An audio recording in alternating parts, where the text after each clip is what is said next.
Olá, meus queridos e amados irmãos, que a paz do Senhor Jesus esteja sobre a sua vida. Sejam muito bem-vindos a Teologia Simples e Direta. Para você que quer ouvir a palavra de Deus, nós iremos falar neste dia sobre a lição da Escola Bíblica Dominical. Vamos comentar a lição de número 5 da Escola Bíblica Dominical, a lição que fala sobre a missão da Igreja de Cristo. É da revista de adulto, nós iremos comentar essa lição. Então, deixa o seu like, né? Dá um ok aí. Você que não é inscrito no canal, seja inscrito, compartilhe com outras pessoas, porque vai ser um canal de bênção para a sua vida. Nesse trimestre está sendo uma bênção porque o escritor está tratando sobre a Igreja de Jesus, a Igreja de Cristo, o corpo de Cristo, aquela instituição que o Senhor Jesus colocou na terra, a instituição mais importante, a Igreja do Senhor Jesus. Então, o escritor, ele aborda de forma clara, simples, mostrando sobre a Igreja de Jesus. Nós estamos abordando sobre esse assunto várias e várias lições aí.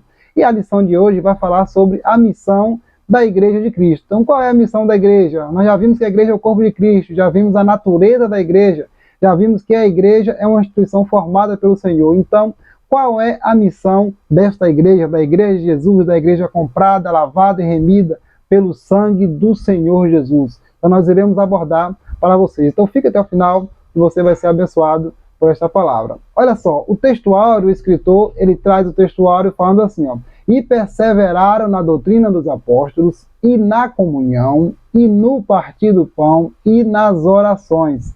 Atos, no capítulo 2, e o versículo de número 42. A verdade prática, o escritor vai dizer assim, ó: como sal fora do saleiro, cumpre a sua função de salgar, assim a Igreja, quando adora e discipula, testemunha das insondáveis riquezas de Cristo.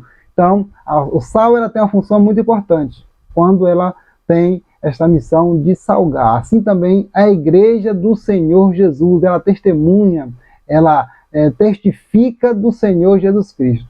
Olha só, o escritor também ele vai trazer a leitura bíblica em classe, no livro de Marcos, no Evangelho de Marcos, no capítulo 14, o versículo 14 ao 20, também no livro de Atos dos Apóstolos, no capítulo de número 2, o versículo de número 42 ao 47, tá vendo? Que maravilha essa leitura bíblica em classe, porque ela vai abordar, vai fundamentar esta lição de hoje, tá certo?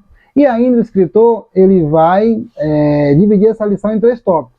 O primeiro tópico ele fala sobre a pregação e instrução, tá bom? O segundo tópico ele vai falar sobre adoração e edificação. E o terceiro tópico ele vai falar sobre comunhão e socialização, tá bom? Então, vamos abordar de forma clara e simples. Espero que você venha fazer proveito dos ensinamentos aqui neste dia. Quando nós falamos de igreja, o conceito de igreja e de sua missão encontra-se profundamente arraigado na nossa experiência com Cristo e com o Espírito Santo, porque nós já estávamos falando sobre isso anteriormente. A missão da igreja se baseia na missão de Deus para reconciliar a humanidade consigo mesmo. Então a gente vai ver que a igreja ela declara entre todos os povos o que Deus tem feito através de Jesus Cristo. Tá bom? Essa é a missão da igreja. Propagar, mostrar aquilo que Deus tem feito através do Senhor Jesus Cristo. Mas que igreja é essa? A igreja de Jesus, a igreja comprada pelo sangue do Senhor Jesus, a igreja visível, né? A igreja invisível, a igreja com uma experiência mística do Senhor. Então, esta missão da igreja, ela é muito importante, porque ela testemunha de Jesus. Ela não vai falar de homens, não vai abordar nada sobre esses conceitos, mas sobre a missão, sobre a obra de Deus, aquilo que Deus ele tem feito na terra. Então, a igreja ela é muito importante para fazer aquilo que Deus colocou na sua vida, na sua missão, que é falar de Jesus, propagar do Evangelho do Senhor Jesus. Então, vamos lá. O primeiro tópico, o escritor ele vai falar sobre pregação e instrução. A pregação e instrução está ligada à igreja. A igreja ela não vive sem a pregação e sem a instrução. Na pregação, o que a igreja faz? Ela proclama as boas novas. Ela proclama as boas novas. O primeiro subtópico vai dizer assim, ó, proclamando as boas novas. Mas que boas novas são essas? Então, o que é as boas novas? Quando a igreja ela prega o evangelho, ela está pregando uma boa notícia. É que nós falamos, ó, boas novas. E esta missão de pregar o evangelho, de anunciar as boas novas, ela está com a igreja, porque a igreja fundada por Jesus, ela tem esta missão de anunciar, de colocar, falar algo importante para a humanidade, que é o evangelho. E o que é o evangelho? O evangelho é falar de Jesus, são boas novas. Paulo vai dizer que o evangelho, lá em Romanos 1,16, que o evangelho é o poder de Deus para a salvação de todo aquele que crê. Tá vendo? O evangelho é isso. E as boas novas é pregar o evangelho de Jesus. Então essa missão é exercida por meio da pregação. Anunciar as boas novas. Quando prega, anuncia, como um arauto, alguém que está ali para mostrar para alguém, anunciar as boas novas. 1 Coríntios, capítulo 1, versículo de número 21, o apóstolo Paulo ele vai dizer assim, aprove a Deus salvar os crentes pela loucura da pregação. Mas por que loucura da pregação? Porque no contexto dos gregos ali, pregar Jesus que morreu, ressuscitou, um Jesus crucificado, era loucura. Né? Era algo inconcebível naquele contexto. Então Paulo vai dizer que o evangelho, pregar Jesus é loucura. Então Deus, aprova ele salvar os crentes, os que crê, pela loucura da pregação. Né? Para eles, consideram essa loucura que é anunciar a Jesus Cristo para a humanidade. E essas boas novas foi o próprio Senhor Jesus que colocou esta prerrogativa na mão da igreja. Foi ele que colocou. Quando Jesus, após ele ressuscitar, no capítulo de número 16 do Evangelho de Marcos, a gente vai ver que Jesus ele comissionou a igreja. Ele falou para os seus discípulos, agora ide, pregar o evangelho, anunciar as boas notícias, mostrar para a humanidade. Então, fazer a obra de Jesus, pregar o evangelho, é realmente proclamar, pregar, anunciar Jesus. E quem tem essa missão? São os anjos? Não. É a igreja de Cristo.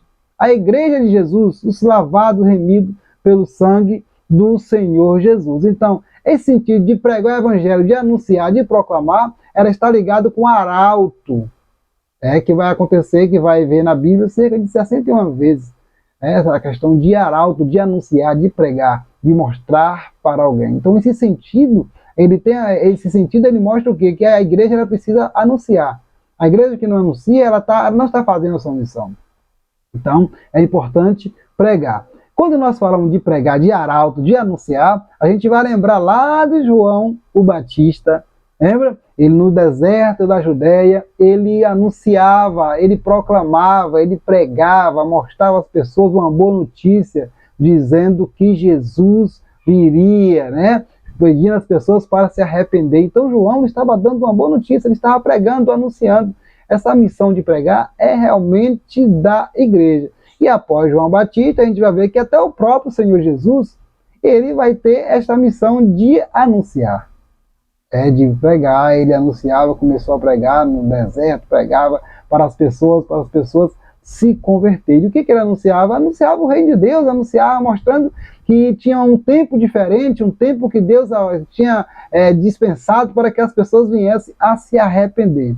Então, qual é a mensagem das boas novas? A mensagem de Jesus, a mensagem de arrependimento, a mensagem para que as pessoas venham se converter ao Senhor Jesus. Então, o primeiro subtópico vai falar sobre isso, sobre proclamando as boas novas. Então, a igreja, ela tem essa missão, precisa estar nas suas veias, não pode deixar de lado de jeito nenhum. Uma igreja que não prega o evangelho, que não anuncia as boas novas, ela está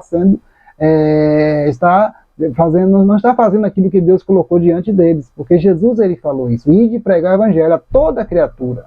Ele que pediu, isso aí é o imperativo de Cristo. Tá bom? A gente vai ver que os apóstolos eles entenderam muito bem essa questão de pregar o evangelho. Os apóstolos, após serem cheios do Espírito, o que eles fizeram? Eles foram pregar, porque Jesus disse, ser-me-ei testemunhos, tanto na Judéia, Samaria, até os confins da terra. E os apóstolos, eles entenderam essa questão de anunciar o evangelho, entenderam tanto que eles foram cumprir essa missão, se espalharam para pregar o evangelho, se espalharam para anunciar aquilo que eles tinham testificado. Então, os apóstolos, os primeiros discípulos, eles entenderam essa missão e foram anunciar o evangelho de Jesus. Mas na frente, os pais da igreja também, eles entendem essa missão. Quando eles dão seguimento àquilo que os apóstolos estavam fazendo, que era anunciar, porque eles criam naquilo que Jesus havia falado, que era anunciar o evangelho, mostrar o evangelho, dizer para as pessoas as boa notícia. Então, os pais da igreja, eles vão dar seguimento a isso. A gente vai ver os primeiros, né? Os primeiros pais, como Policarpo, Inácio e outros aí, eles vão dar início à pregação do evangelho, dar seguimento àquilo que Jesus ele tinha instituído. Mas na frente, a gente vai ver que a igreja passa por vários processos, mas mesmo assim a igreja sempre foi missionária, sempre pregou o evangelho, sempre anunciou as boas novas de Cristo. A gente vai ver que os missionários do século XV, XIX, XVI, XVII, XVIII, XIX, século XX, esses missionários, eles entenderam que com ele deram seguimento à pregação do evangelho, porque eles entendiam a missão de pregar o evangelho.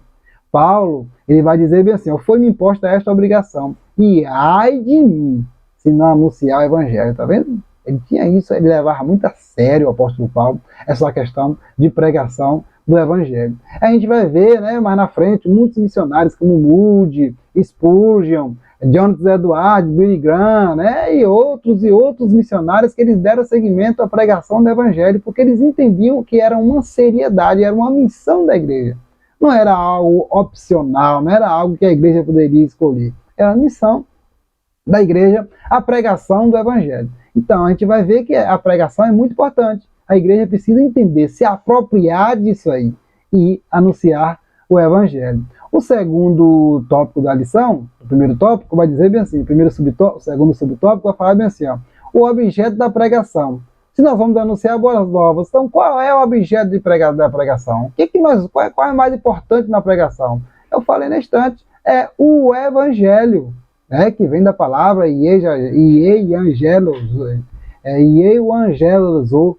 então, é o evangelho de Jesus. Ele é importante, é o objeto de pregação. Então, quem é que faz a obra? É o evangelho. Quem é o evangelho? São as boas novas, falando de Jesus Cristo. E essa palavra evangelho, ela está ligada à grande comissão, aquilo que o Senhor Jesus instituiu.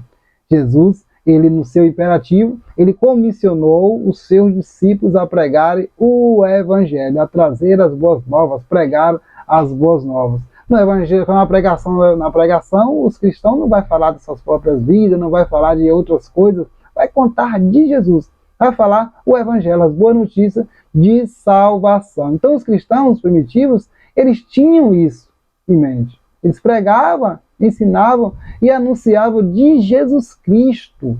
Jesus Cristo, ele é que tem autoridade e poder para libertar o homem.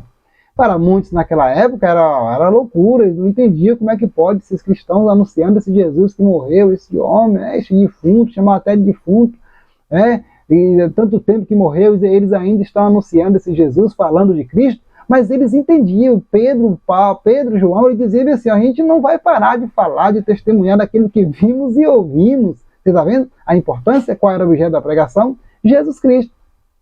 Jesus Cristo, o Filho de Deus. A gente vai ver que a igreja precisa entender que a mensagem do evangelho, a mensagem que ele precisa pregar é anunciar Jesus e a mensagem da cruz, é anunciar o evangelho de Jesus.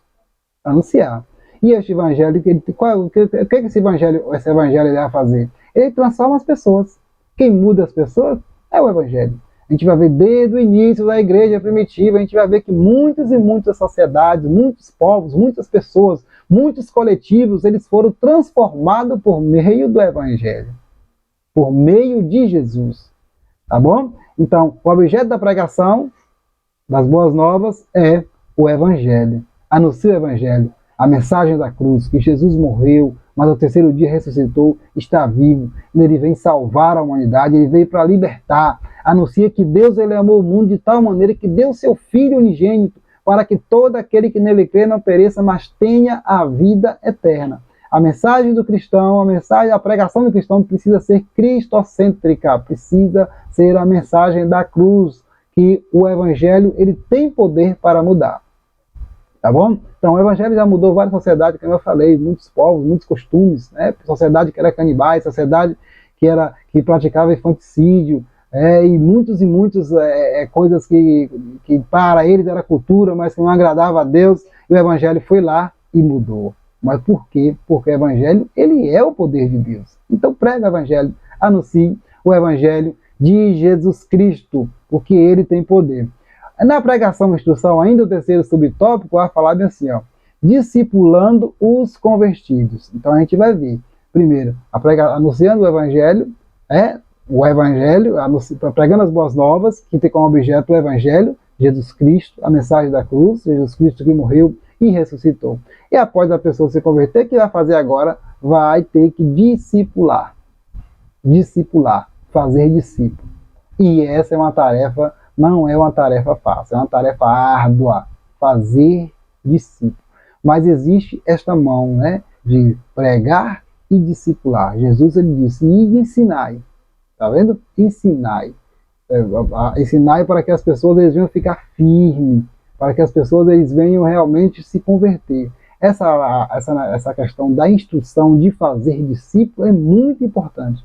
Tá vendo? Então, por quê? Porque pregar evangelho, pregar e proclamar o evangelho, levar palavras que estão do lado de fora da igreja. Aí depois, o que vai fazer? Quando eles vêm para a igreja, qual é a missão da igreja agora? Discipular. É fazer discípulo. A gente vai ver que desde antigamente existiam aquelas pessoas que eram discípulos de alguém. O que é ser um discípulo? É ser um seguidor de alguém. No caso de uma profissão, de um ofício, existia muito essa questão de discípulos. Desde o antigo, de antigamente, dos tempos remotos, existia essa questão de discípulo. E a igreja, ela precisa fazer discípulo. Fazer discípulo é uma das tarefas mais difíceis que a igreja ela enfrenta. Porque muitas vezes as pessoas sabem ganhar, sabem trazer, arrebanhar. E agora discipular. Jesus ele passou 3 anos discipulando os seus discípulos. Fazendo dos discípulos para que eles fossem entender o evangelho e vissem o evangelho realmente, ele como modelo. Então fazer discípulo é a pessoa realmente entender a sua missão e procurar ser igual ao seu professor, ao seu mestre. Então, assim a gente vai ver isso. A gente vai ver que o verbo discipular, ele vem do grego, né? Que quer dizer que ocorre cerca de 4 vezes no Novo Testamento. Enquanto o substantivo discípulo aparece cerca de 261 vezes. Tá vendo? Discípulo. Ser discípulo de Jesus. Jesus diz, fazei discípulo. E aí? É uma missão importante para a igreja? Fazer discípulo? Faça discípulo. A pessoa que se converte, a pessoa que você vê que precisa de orientação, você vai e faça discípulo, faça ele um discípulo de Jesus, discipula ele. Como é que você discipula ele? Instruindo segundo a palavra de Deus, segundo o modelo que a palavra de Deus ela traz. Então a igreja não é formada apenas por crentes, a igreja é formada por discípulos. Muitas vezes a pessoa ele tem um título de crente, é um título de cristão. Mas será que é um discípulo? Olha a reflexão. Olha a interrogação bem grande aí. Será que é um cristão? Será que é um discípulo? Ele pode ter o rótulo, pode fazer parte de uma membresia, ele pode ser o que for. Mas a igreja precisa entender que ela precisa ser formada por discípulo. Tá vendo? Então a missão da igreja é fazer discípulo. A igreja local precisa estar cheia de discípulos. E esta missão precisa ser feita de forma rápida, porque Jesus diz, fazei discípulo. Não é fácil, é uma tarefa árdua, mas é satisfatória. Então a igreja local ela pode ser formada com pessoas de vários gêneros, né? Com pessoas que muitas vezes estão ali, mas muitas vezes não é discípulo. Então ser discípulo de Jesus é importante. Tá bom? Alguém pode estar na igreja local, sem contudo ser discípulo. Tá vendo? Este é alguém que é capaz de reproduzir e passar para outro o que aprendeu e viveu por meio de Jesus. Você já viu quando alguém se converte, né? No meu caso mesmo, quando eu me converti, eu fiquei sendo instruído por uma pessoa que já tinha muito tempo de evangelho e que tinha uma vida realmente diante de Deus. E ali a gente era instruído por ele, a gente ia de manhã, de tarde, à noite, o tempo que tinha, a gente estava ali sempre aos pés dele, e aquela pessoa, ele sempre ia instruindo a gente segundo a Bíblia. Olha, a Bíblia diz isso, faça isso, não faça aquilo, e aquilo foi firmando. E é bom para o cristão quando ele tem esse acompanhamento. Ele tem esse acompanhamento. E a igreja precisa entender isso, né? Que precisa fazer discípulo, discipular, mostrar a pessoa quem é Jesus, para que a pessoa possa entender as principais doutrinas bíblicas, né? O meu comportamento cristão, para que ele venha se moldar a Jesus.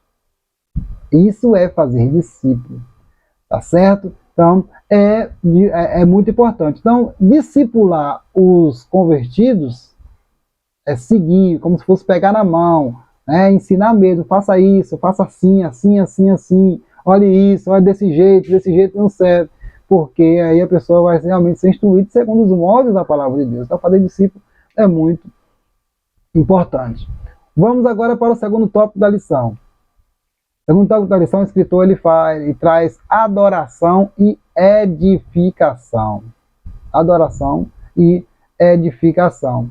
Aí o primeiro subtópico vai falar que uma comunidade adoradora. Então, vemos a missão da igreja, né? Uma das missões da igreja é adoração e edificação. Então, a igreja precisa entender que ela precisa ser uma comunidade adoradora. Adoradora. A gente vai ver no Antigo Testamento, né, no hebraico, sará, que significa adorar era prostrar-se, inclinar-se, curvar-se diante de alguém ou de algo. Não existe toda aquela reverência, toda aquela cerimônia de se inclinar-se. No contexto bíblico, a gente vai ver o que? Que a adoração significa dar glória a Deus que é devida, porque somente Ele merece toda a honra, toda a glória, todo o louvor. É tirar a atenção de nós mesmos e centrarmos em Cristo Jesus. Tá vendo? A gente vai ver que no Novo Testamento, a adoração ele vai ter um sentido, uma conotação mais forte, mais significativa. Não apenas prostrar-se, né, inclinar-se, toda aquela reverência, curvar-se diante de alguém. Observe que quando Jesus ele chega naquela mulher lá, a mulher samaritana, no Evangelho de João, capítulo 4, a mulher tinha um entendimento de adoração, tinha um lugar específico, existia um lugar específico, algo assim, era algo mais exterior. Aí Jesus disse para ela, olha, Deus é Espírito, que importa que seus adoradores o adorem em espírito e em verdade. Então a igreja, ela precisa entender que ela é uma comunidade adoradora. A gente vai prestar um culto para Deus, a gente não está ali simplesmente por estar, né, para ficar bonitinho, bem arrumado, tal, aquele negócio todo. Não. Vai muito além do aspecto físico. E outra, e quem recebe adoração, quem é que mede essa questão da adoração, é o próprio Deus, não é o homem. Ah, vou fazer isso aqui porque... Não. Deus ele olha os aspectos no coração do ser humano para ver se ele recebe adoração. Lembra de Caim e Abel? Existia uma diferença muito grande. Ambos ofereceram oferta a Deus. Mas Deus, nenhum, no caso de Caim, não recebeu nem ele, nem a sua oferta. Tá vendo? Então, esse serviço a Deus, né, na adoração precisa ser algo espontâneo e algo de coração. Não precisa ser algo como apenas cerimonial. De jeito nenhum. Então, não é algo que se faz apenas no momento do culto público ou privativamente. Tem que ter um momento de adoração sempre. Tá vendo? Tem a ver com sua atitude, o modo de agir, com o ser da pessoa. É viver para Deus. Não apenas adorar na igreja. A igreja, lógico, que é o lugar de adoração. A igreja é local, um ambiente onde nós nos reunimos ali para uma adoração coletiva. Mas lembra Jesus falou para aquela mulher? Não é no monte, nada. Deus é Espírito. Importa que seus adoradores o adorem em espírito e em verdade. Tá vendo? É algo mais espiritual, de intimidade com Deus. Adorar ao Senhor em todo momento. Que a vida do cristão precisa ser uma eterna adoração, uma constante adoração. Não apenas em momentos específicos e tal. Esse negócio. Porque a gente sabe que a nossa missão na igreja como sentido coletivo e sentido individual precisa adorar a Deus. Ela é uma comunidade adoradora. Nós rendemos a Deus glória, graça por tudo que Ele fez. Não tudo por aquilo que Ele fez, o que vai fazer, mas pelo que o Senhor é reconhecer e reverenciar ao Senhor. E lhe dar a glória que é devida. Tá bom? Então, vamos ver essa comunidade adoradora, ela é importante porque nós estamos falando no sentido de culto. Que vai estar falando lá no sentido de adorar no culto de latreia, né? No culto coletivo. É o sentido de serviço prestado consciente de forma integral a Deus. É totalmente adorar ao Senhor, servir ao Senhor com alegria. A gente vai ver que Paulo ele vai tratar sobre isso quando ele fala sobre esta adoração a Deus, no capítulo 12, versículo 1 de João, quando ele diz: rogo-vos, pois, irmãos, pela misericórdia de Deus, que apresenteis os vossos corpos em sacrifício vivo, santo e agradável a Deus, que é o vosso culto racional. Tá vendo? Não era apenas algo mecânico. Não, de jeito nenhum. Era algo espontâneo e racional, mas que realmente devia ser um culto santo e agradável a Deus, a própria vida da pessoa como altar de adoração. Quando ele fala sacrifício vivo, olha que ele remete lá ao Antigo Testamento, que tinha um sacrifício que era uma forma de culto a Deus, de latreia. Mas agora, né, no Novo Testamento, vai ver que esse altar físico com sacrifícios não existe mais. Agora é um sacrifício vivo, santo e agradável a Deus. A vida da pessoa é uma eterna adoração, é um eterno local de adoração ao Senhor nosso Deus. Então a igreja ela precisa entender isso, que a sua missão é ser uma comunidade adoradora. Ela adora a Deus, ela serve ao Senhor Jesus, aquele que tem poder, aquele que nos comprou, nos lavou. Então Deus ele merece toda a honra. Jesus ele disse: dá a César o que é de César e dá a Deus o que é de Deus. Lá na antiga Roma existia a adoração aos imperadores, o culto aos imperadores, né? A latreia aos imperadores. Mas os cristãos verdadeiros eles não adoravam aos imperadores. Por isso que eles sofriam represália. Eles permaneciam adorando ao Senhor, a Jesus, aquele que vive e que reina para todo sempre. Por isso que eles eram perseguidos, eram caluniados, mortos até, mas eles não adoravam outros deuses, de jeito nenhum. Eles adoravam ao Senhor nosso Deus. Então a igreja ela é uma comunidade adoradora. Adora o Senhor acima de todas as coisas. Também, ela é uma comunidade edificadora, o segundo subtópico da lição. A igreja ela é uma comunidade edificadora. Tá vendo? A igreja é uma comunidade proclamadora, adoradora e edificadora. Tá vendo? Vem do grego oikodomé, que é traduzido quer dizer edificar. É usado para construir, é usado no sentido literal de construir um edifício. Tá vendo? E quando a gente traz esse para o sentido espiritual, está falando do crescimento espiritual. A igreja ela é uma comunidade edificadora, porque ela está edificada em Jesus. Está falando de alicerce, de crescimento. Só vai ter crescimento se tiver edificada em Cristo. Tá bom? Você vai crescer se estiver em Cristo Jesus. Então, quando o escritor mostra sobre isso, ele vai falar sobre essa questão do alicerce, a sedimentação, precisa os reparos, precisa os cuidados, para que o crescimento ele venha aflorar. Então, a igreja ela é uma comunidade adoradora, edificadora, está edificada no Senhor Jesus, e também sentido coletivo, que edifica os irmãos. A sua missão é edificar as pessoas através da palavra de Deus. O edifício, o fundamento já tem. O fundamento, Paulo vai dizer que é Cristo. E ninguém pode construir outro fundamento senão aquilo que está estabelecido, que é o próprio Senhor Jesus. Ninguém pode fazer isso. Porque Jesus, ele é o fundamento. Ele tem todo o poder. Olha só que Jesus, ele faz essa referência, né? Daquele que edifica sua casa sobre a rocha. Ele fala que edifica sua casa sobre a rocha está bem firme, né? Ele usa essa parábola dos dois fundamentos. Aquele que está fundamentado na areia, em sólidos arenosos, o que vai acontecer? Vem a chuva, vem os perigos, ela vai embora. Mas aquele que está edificado sobre a rocha, sim, esse está firme, ele é edificado em Jesus. Provérbio vai dizer, né, Salomão vai dizer, que os coelhos são animais débeis, mas edifica sua casa sobre a rocha. É verdade? Edifica sua casa sobre a rocha. Eles sabiam que realmente a igreja, que os coelhos, né, com referência aos coelhos, sabiam que precisa estar bem estabelecido.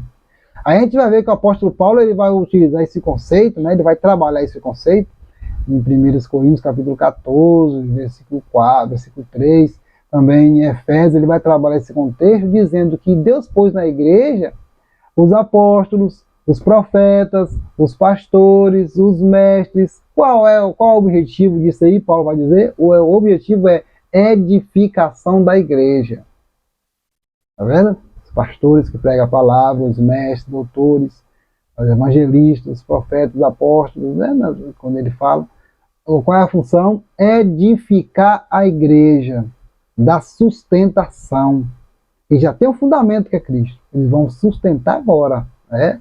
Para falar de Jesus, instruir as pessoas, mostrar a verdadeira doutrina bíblica. E ainda Paulo vai falar sobre os dons espirituais que tem como objetivo a edificação da igreja. A gente vai ver que tem os dons ministeriais, e os dons ministeriais e os dons espirituais com a função de edificar a igreja, para que a igreja ela venha estar solidificada em Jesus, né? Firme em Jesus. Os dons espirituais, os dons ministeriais, o fruto do Espírito, nada disso é apenas de forma individual, mas de uma forma coletiva, edificar a igreja de Jesus. Então Paulo ele vai trabalhar este conceito falando sobre que foi Deus, é Deus que institui isso. É Deus quem coloca. É Deus que tem como plano que a sua igreja ela seja edificada, uma comunidade edificadora, que estejam crentes fortes, robustos, né? Firmes, solidificados na palavra de Deus, na rocha que é o Senhor Jesus Cristo. Aí Paulo, como ele sabia muito, né? Paulo ele tinha uma facilidade de trabalhar muitos textos. Ele vai falar, né, sobre a língua, falar em línguas em público, sem interpretação, que edifica a si mesmo. Contudo, não edifica a igreja. Né, que ele não entendeu o que foi dito. Né? As pessoas estão ali, mas não entendem o que foi dito. Aí Paulo ele vai mostrar o quê? Um caminho melhor. Um dom que venha edificar o coletivo. Edificar o coletivo. A gente vai dar exemplo da profecia. Né? Também ele vai falar para buscar o amor. A gente vai ver que tudo isso edifica o coletivo, porque a igreja é uma comunidade edificadora. Você não está na igreja por estar, você está aí porque, não sei não, estou aqui porque eu acho bonito, porque isso, e você está firme na fé, e você crê em Jesus, estou meio assim e tal. Não. Precisa estar solidificado em Jesus, crer, saber em quem tem crido. O apóstolo Paulo fala sobre isso. Eu sei em quem tenho crido. Nós estamos edificados em Jesus Cristo. A igreja está edificada em Jesus, porque ela tem essa função de, a segunda sua missão é o quê? Adorar a Deus e ser edificada, uma comunidade edificadora. E para ser comunidade edificadora, precisamos estar juntos. Isso é importante, isso fortalece, sabia? Sabia que a comunhão fortalece na edificação? Sabia que quando nós estamos mais próximos, nós nos fortalecemos, porque quando alguém traz uma palavra de Deus, ele nos instrui, né? Discipula, a gente vai ficar mais forte. Vamos ser edificados. Olha o exemplo da igreja primitiva. Eles estavam sempre juntos. Sofriam juntos, passavam necessidade juntos, eram abençoados juntos. E a gente vai ver que isso fortalecia a igreja, passava por perseguição, mas não desistia de Jesus. Não desistia do seu propósito, porque eles estavam edificados, eles eram uma comunidade edificadora. Quando alguém na igreja, no seio da igreja, na igreja local, quando alguém está fraco, alguém tem que chegar lá junto da pessoa, para mostrar para ele como é que é a palavra de Deus, instruir ele, animar, para que ele venha a ser edificado, porque uma das funções da igreja, da missão da igreja, é ser uma comunidade edificadora. É a nossa missão, né? Comunidade edificadora. Então o apóstolo ele vai falar muito sobre isso, o apóstolo Paulo. Ele traz isso de forma clara, que a intenção não é apenas o individual, o mais importante é o coletivo. A igreja no sentido coletivo. Tá certo? Então, adorar a Deus é importante, é muito importante. Também a edificação. Então, adore ao Senhor, seja edificado na palavra de Deus. Isso é muito bom para a igreja do Senhor Jesus Cristo, a igreja que serve ao Senhor Jesus em espírito e em verdade. Olha só, quando a gente fala sobre essa edificação, nós estamos sempre reforçando que nós vamos ter a base sólida para isso é Jesus, né, e a sua palavra. Sua palavra. Porque muitas vezes muitos movimentos não edificam a igreja. Muitas coisas estranhas não edificam a igreja. Mas a palavra de Deus, quando você proclama a palavra de Deus, quando você instrui na palavra de Deus, aí sim, edifica a igreja. Mas os movimentos, coisas que muitas vezes não edificam, né? Muitas invenções, não edifica a igreja. O que edifica a igreja é a palavra, que a igreja está em Jesus, e Cristo, ele é a palavra. Então pregue a palavra, anuncie a palavra. A missão da igreja é anunciar a palavra e ser uma comunidade edificadora. É tão bom você vai no lugar onde você ouve a palavra de Deus, onde você ouve o ensinamento da palavra de Deus. Fala a verdade, é ou não é? Está ali, ouve realmente a exposição da palavra de Deus. Por isso que Paulo vai dizer que Deus colocou pastores, mestres, doutores para a edificação da igreja. E a intenção é essa, ter membros fortes, robustecidos em Jesus Cristo. Ok? O terceiro subtópico da lição vai falar sobre comunhão e socialização. Comunhão e socialização. O primeiro subtópico fala a fé na esfera fraternal. A fé na esfera fraternal. Então, um dos pilares lá da igreja primitiva está ligado a isso, a comunhão. Eles estavam juntos. Como eu falei, vivendo a palavra koinonia, comunhão, que aparece no Novo Testamento cerca de 19 vezes. É o sentido literal de parceria, participação, comunhão espiritual, de estar todos unidos, comungar no mesmo sentido. A igreja de Jesus, ela precisa entender que ela precisa estar na esfera fraternal. Quando fala de fraternal, estamos falando de família. Deus, ele sempre amou família e ama família. Por isso que a igreja, um dos símbolos da igreja, né, é família. Olha como é importante, né? Se somos cristãos e andamos na luz, devemos viver em comunhão, família. Muitas vezes tem problema na família. Diz aí, na sua família tem problema? Toda família tem problema. Qual é a família que não tem problema? Tem desavença entre um e entre outro. Algumas coisas. Mas vai deixar essa família por conta da desavença, de um problema, de outro? De jeito nenhum. A igreja de Jesus também é assim. Muitos têm problema, muitas igrejas locais têm os seus problemas, mas nós devemos entender que nós devemos estar unidos na esfera fraternal, porque nós somos uma família. Temos o mesmo pai, temos a mesma casa e vamos morar no mesmo lugar.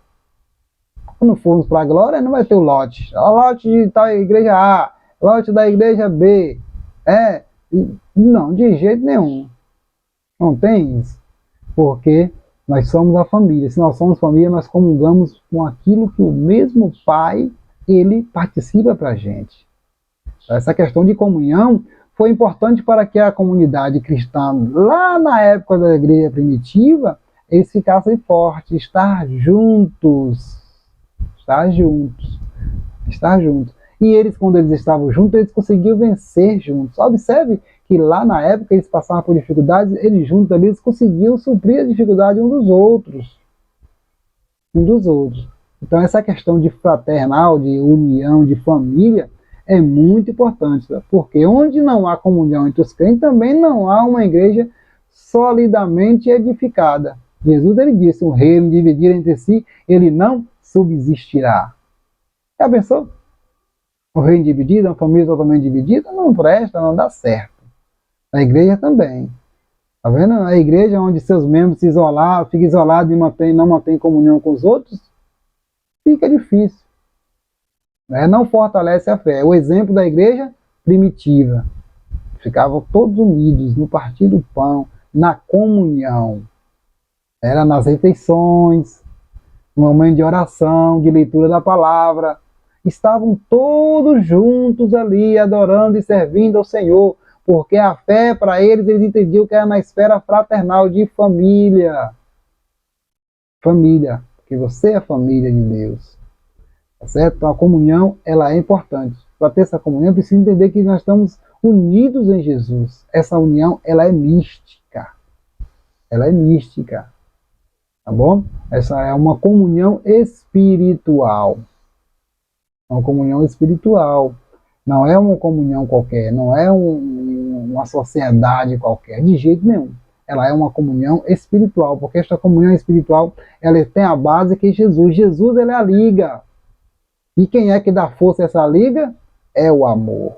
O amor, ele fortalece essa liga. Paulo vai dizer sobre isso, né? Sobre o amor. E Jesus, né, vai trazer exemplo disso aí. Porque a igreja de Jesus, ela precisa entender que ela é uma esfera, está na esfera fraternal. Comunhão. Comunhão, ela é muito importante. Eu posso estar aqui, ter comunhão com o irmão de Salvador, no Rio Grande do Sul, em São Paulo, no Japão. Isso posso estar sim, porque nossa comunhão é uma comunhão espiritual.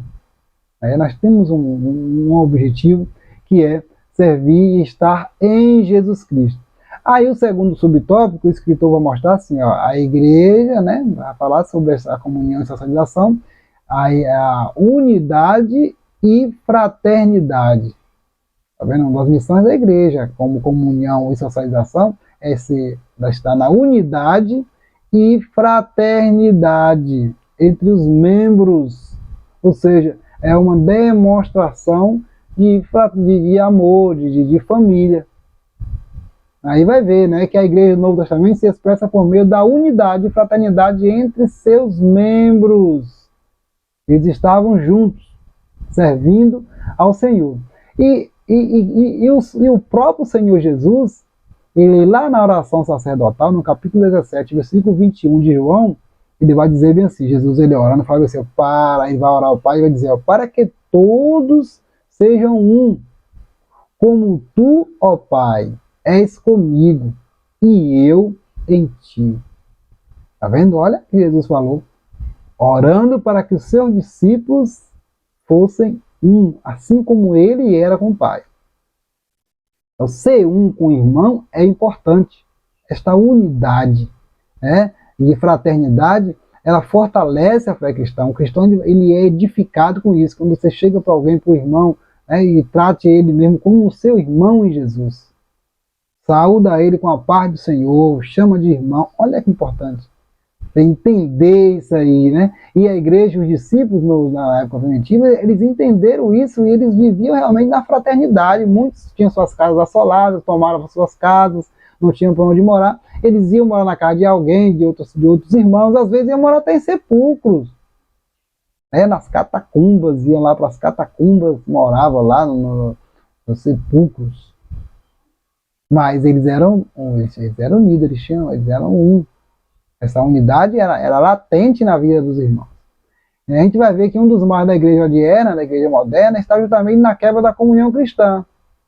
Vendo que tem provocado grande fragmentação no corpo de Cristo. Olha, quantos deixam de ser um por conta de qualquer problema que tem, por conta de uma dissidência doutrinária, alguma coisa, qualquer coisa, deixa de ser um. Quantos se rebelam, né, contra a igreja, divide a igreja, quantos não querem ser edificados através de alguém e fazem coisas que muitas vezes para separar a igreja, não manter a comunhão. Então, isso é um perigo muito grande. Nós possamos ter essa unidade e fraternidade.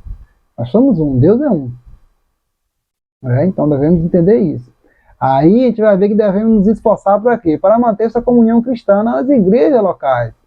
Manter essa comunhão, esta koinonia, esta unidade. Esta unidade é importante quando a igreja ela entende que ela é uma em Cristo, que eu sou um com o irmão. Eu sou um com o irmão que está lá no Japão. É importante isso. A gente vai ter algumas diferenças, a gente vai ter diferença, mas em Cristo nós somos um. Porque Paulo vai dizer que em Cristo não há grego, não há nada. É a igreja de Jesus. Tá vendo? É unidade. Nós somos um em Jesus Cristo. Não é no homem. É em Jesus. Então entenda isso, creia nisso, que essa unidade e fraternidade ela é importante para a igreja ela possa crescer, porque esta é a missão da igreja, entender que ela deve ter essa unidade na fraternidade. Também a gente vai ver na esfera social. O terceiro subtópico fala sobre a fé na esfera social. Tá vendo? Comunhão e socialização fala sobre isso. A fé cristã precisa ser expressa de forma pública. Tá vendo? Mas como é que é? Entre os irmãos a gente falou. Entre os irmãos, sobre esta coinonia entre os irmãos. É importante. É ser um com o outro, ser um ali naquela comunidade, igual era a igreja no tempo primitivo. Ela precisa entender isso. Agora, ela tem o seu sentido, ela precisa ter também seu modo, seu lado social. Tá vendo? Se por um lado o verbo grego koinonia significa comunhão, por outro lado o verbo grego koinonel possui também sentido de ajuda contributiva e partilha. Ah, mas eu sou um só no nome. É mesmo? Beleza. E se o irmão estiver passando necessidade, uma dificuldade? A gente vê que tem alguém do nosso lado que está passando por dificuldade. E agora já entra a questão do amor em ação, da fé em ação. Aí Paulo vai dizer lá em Romanos, capítulo 12, versículo 3, vai dizer: comunicai aos santos, com os santos, as suas necessidades e seguir a hospitalidade. E hoje existe uma carência muito grande nessa questão social de ajudar, porque muitas pessoas às vezes deixam isso, querem desvirtuar. Mas a fé na esfera social é muito importante. É mostrar, né? Aí você vai mostrar o amor de Deus agora aí. Aí que vai mostrar. E Paulo ele vai trazer um exemplo de uma igreja que tinha essa questão social muito forte, que era a igreja de Filipos. Eles eram conscientes dessa esfera social do evangelho, eles ajudavam, contribuíam, conseguiam recursos para ajudar os missionários, ajudar os irmãos que passavam dificuldade.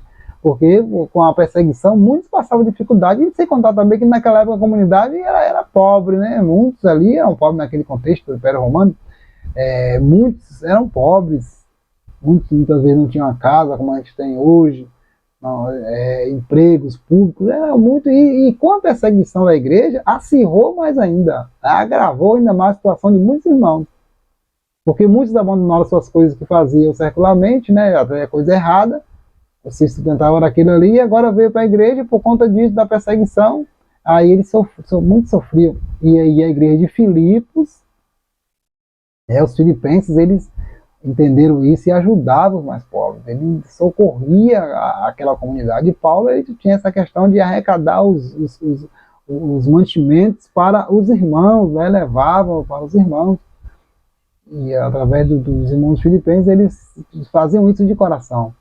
Eles faziam de coração, com bom prazer, porque eles entendiam essa questão social, a fé, né, comungada com o social.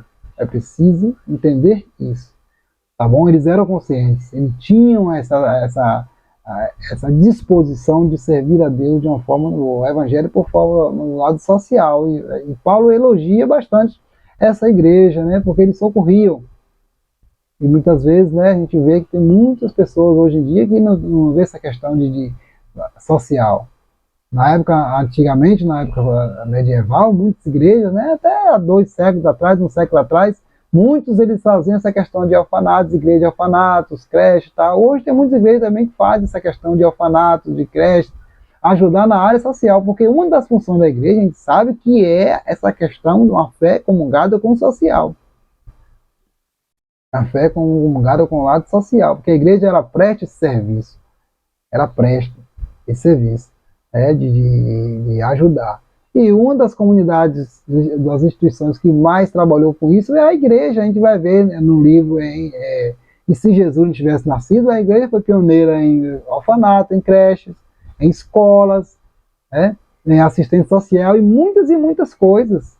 A igreja ela foi pioneira nisso, porque ela entende que a sua função precisa ser também na esfera social, não apenas na comunhão entre os irmãos, né? Ajudar também outras pessoas é muito importante, né? Essa partilha contributiva, ela é muito importante na vida da igreja. Olha só, não se trata apenas de matar a fome dos pobres deixando o vazio de Deus, é o exercício da fé cristã na integridade. Então, o lado da palavra, o lado de proclamar as boas novas, edificar, adorar e agora também assistir. Assistir a pessoa. Isso é importante. Esses dois lados precisam estar sempre comungando, né? Precisa ter essa sinergia aí. A igreja ela não pode exercer a fé de maneira bíblica, esquecendo dos mais carentes, os mais pobres. Olha que lá em Atos, as viúvas, elas foram assistidas e os apóstolos, eles levantaram diáconos, pessoas que eram servos, né, para atender as viúvas. E olha que lá no Antigo Testamento também, Deus ele já tinha deixado cláusula lá através de Moisés na lei para ajudar a assistir os necessitados, os órfãos, as viúvas. Tá vendo? Então, a igreja ela precisa entender isso. A gente vai ver que Jesus também ressalta sobre este fato, né, no capítulo 25 de Mateus, quando ele fala uma parábola, né, tive fome, não me deste de comer, tive sede, não me deste de beber. Jesus ele trata também sobre isso. E não adianta apenas proclamar que é a igreja, se não está atrelada a sua fé ao lado social. Precisa ser social, né, fraternal. Atender a todos.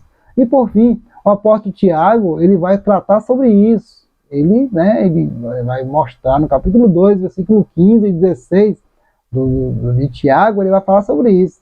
E se o irmão ou a irmã estiverem nus e tiverem falta de mantimento cotidiano, e de algum de vós lhe disser, ide em paz, aquentai-vos e fartai-vos, e não vos derdes as coisas necessárias para o corpo, que proveito virá daí? Irmão passando por dificuldade, irmão, Deus vai te ajudar, sendo que a pessoa tem condição de ajudar. Deus pode ajudar através da pessoa, ajudando, né, trabalhando essa questão. Aí Paulo vai trazer essa questão da fé com as obras, ele trabalha, o apóstolo Tiago, da fé com as obras. Que a fé precisa estar atrelada às obras. Não fazer boas obras para ser salvo de jeito nenhum. O texto não quer dizer isso. Ele quer dizer isso, que um cristão ele precisa entender que ele tem que ter os dois lados, essa simbiose aí. Precisa ter a fé e as obras. Precisa estar bem articulado aí essa questão. Não adianta apenas dizer, vai em paz, Deus vai te abençoar, Deus vai abrir a porta, Deus vai lá, Deus vai te aquentar. E a pessoa ter condições de não ajudar, não adianta nada. Tá bom? Então, essa lição de hoje, ela é importante para a gente entender a nossa missão. Qual é a nossa missão? Essa comunhão e socialização é importante. E, infelizmente, muitos eles esquecem dessa questão. Mas, que Deus em Cristo abençoe sua vida, tá bom? Compartilhe com outras pessoas, que Deus ele vai assim estar te abençoando. E entenda que a igreja, ela tem a sua missão. E a sua missão é fazer a obra de Jesus, falar do Evangelho, ser também a discipuladora, adorar a Jesus e também comunhão e socialização. Que Deus abençoe essa vida poderosamente, em nome do Senhor Jesus. Amém.